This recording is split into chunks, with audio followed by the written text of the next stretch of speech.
Bismillahirrahmanirrahim. Assalamualaikum warahmatullahi wabarakatuh. Alhamdulillahirabbil alamin wa bihi nasta'in wa ala umuri dunya waddin wa sholatu wassalamun alal asrofil anbiya'i wal mursalin sayyidina wa habibina Muhammadin wa ala alihi wa sahbihi ajma'in, amma ba'd. Perkenalkan, saya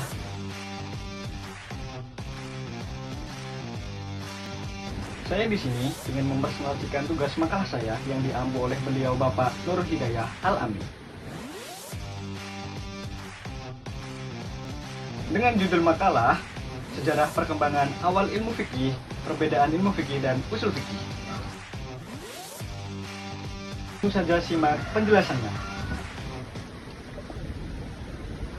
Saya di sini akan menjelaskan tentang apa sih itu pengertian ilmu fikih dan usul fikih, bagaimana sejarah perkembangan awal mula ilmu fikih, bagaimana peran Nabi Muhammad SAW dalam pembentukan hukum Islam, dan bagaimana perkembangan ilmu fikih setelah wafatnya Nabi Muhammad SAW, dan yang terakhir, apa perbedaan ilmu fikih dan usul fikih.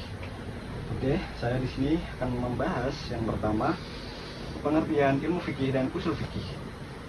Yang pertama, pengertian ilmu fikih secara etimologis artinya paham, pengertian, dan pengetahuan. Berarti pemahaman secara mendalam yang membutuhkan pengarahan potensi akal. Fikih secara terminologis diartikan sebagai hukum syara yang bersifat praktis atau amaliyah yang diperoleh dari dalil-dalilnya yang terinci. Yang kedua, pengertian usul secara bahasa dasar adalah fundamen yang di atasnya dibangun sesuatu, sedangkan menurut istilah adalah dasar yang dijadikan pijakan oleh ilmu fikih. Yang kedua adalah perkembangan ilmu fikih.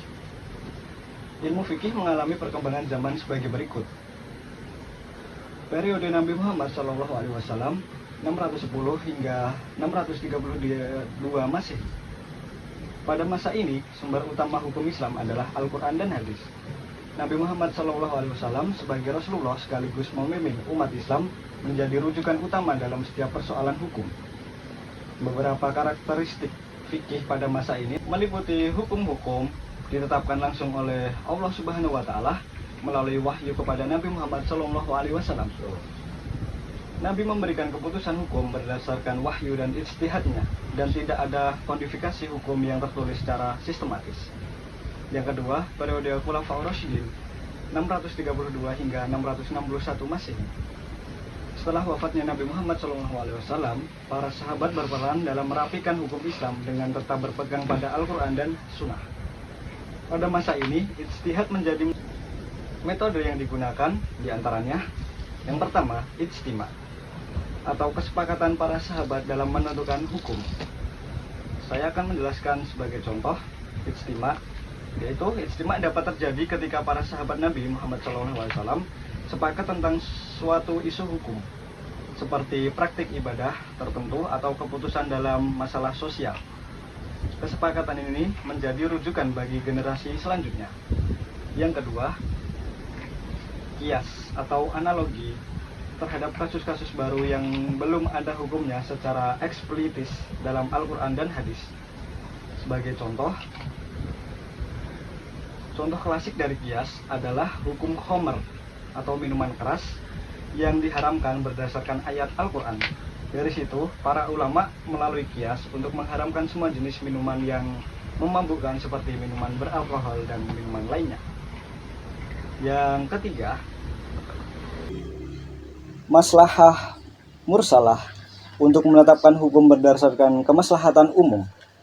Sebagai contoh maslahah mursalah dapat ditemukan dalam pengembangan sistem pendidikan, pelayanan kesehatan, atau peraturan lalu lintas yang tidak secara teratur diatur dalam teks-teks agama, tetapi bertujuan untuk meningkatkan kualitas hidup masyarakat. Selanjutnya, periode tabi'in dan kodifikasi ilmu fikih 661 sampai 750 Masehi. Pada masa ini, Islam telah berkembang ke berbagai wilayah dan permasalahan hukum semakin kompleks. Oleh karena itu, mulai muncul berbagai mazhab fikih. Beberapa perkembangan penting pada periode ini meliputi: yang pertama, penyusunan ilmu fikih secara sistematis oleh para ulama. Yang kedua, munculnya madrasah fikih seperti Madrasah Ahlu Hadis di Madinah dan Madrasah Ahlu Riyad di Irak. Yang ketiga, kemunculan tokoh-tokoh fikih seperti Imam Abu Hanifah, Imam Malik, Imam Syafi'i, dan Imam Ahmad bin Hambali.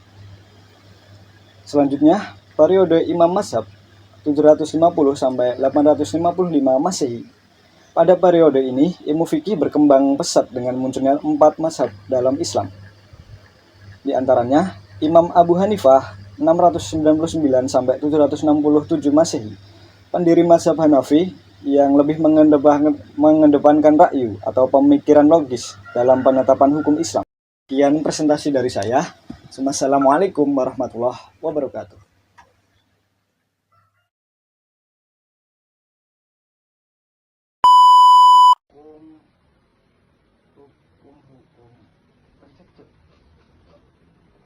Hukum